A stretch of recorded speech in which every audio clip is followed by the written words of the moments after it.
so much for coming to sit and have a listen this afternoon. My name is Sylvia Doust, and I'm the owner of Niche Designs Inc. Used to be Sorted Out Organizing Services, and now the new brand is Niche Designs, which focuses on the small spaces that really need to function well for moms and busy families. What I wanted to talk about today was trying to find some easy, simple, fun, and hands-on ways for kids and families to store their stuff. And we all know that when kids come around and kids come along, so does a lot of stuff in your house. And it becomes really challenging to find the right storage systems that work for your family, storage systems that work for your kids so that they can be responsible and help out with that cleaning up. And a lot of moms that come to me for some help and some ideas come for mostly three main topics, and I chose those three to talk about a little bit today. But if you have any questions or have specific questions about other challenges you're facing, just come and ask me after I'm finished. One of the really big challenges for moms especially, and dads who stay home with their kids, is finding a way to store their clothes, because they're itty-bitty clothes in typically a really large closet with one rod and one shelf that doesn't function very well for little kids. So something that I try to help moms with is to use the closet in a different way and find some organizing modular pieces out there that can build the closet up and create pockets of space, and label bins that are in those pockets of space so that they can see what belongs in those bins using nice bright colored picture labels. If your child, whether they're preschool age or school age, is having difficulties choosing clothes in the morning, it's a fight to know what to wear or what goes with what and how to put those outfits together.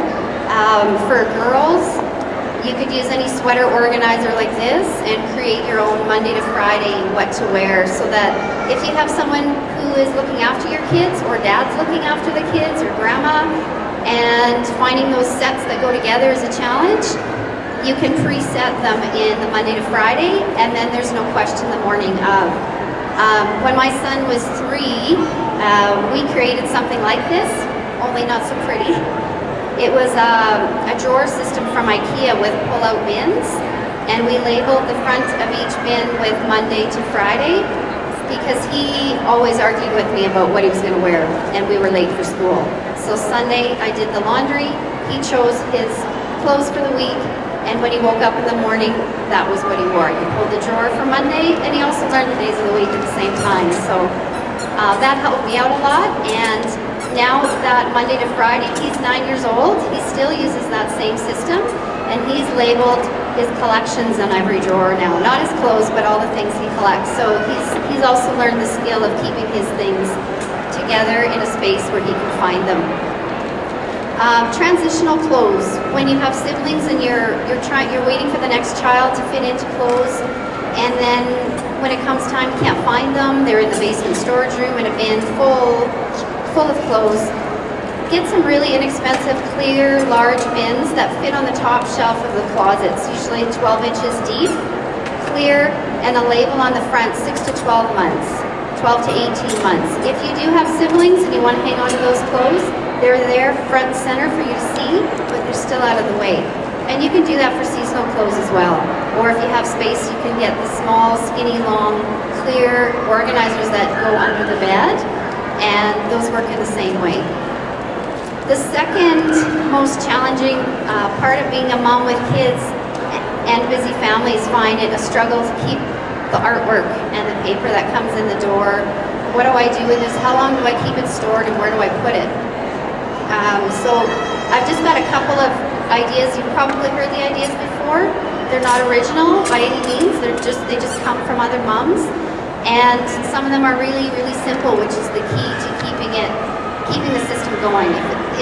Whatever system you create, if it's too complicated, it's not going to work. If it's simple and it's fun and it's easy to use, then it's going to probably be a lot more successful. So the artwork your child brings home, you can get these clipboards at Winners, or you can cover your own clipboards. They could be in a collage, and you can line them up on a wall. You can create a collage of them and just clip their artwork and then rotate them through.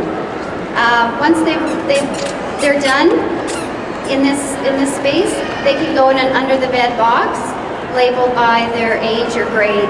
And at the end of the year, or maybe June's a really good time because it's the end of a school year.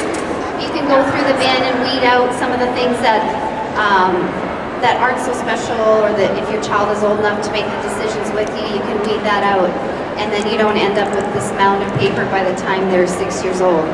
Because if they are preschool or even at home doing crafts, you know how quickly that adds up. Another way to store the artwork, if you are digitally a techie kind of person and you like the digital aspect, is to scan some of the really nice pictures that they do and put them in a digital photo.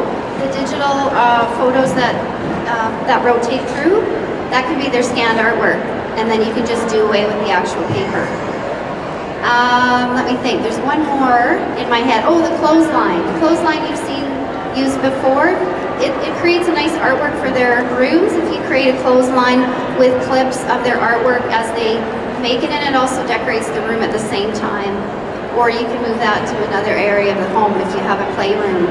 That can be the artwork for the playroom, is their own art.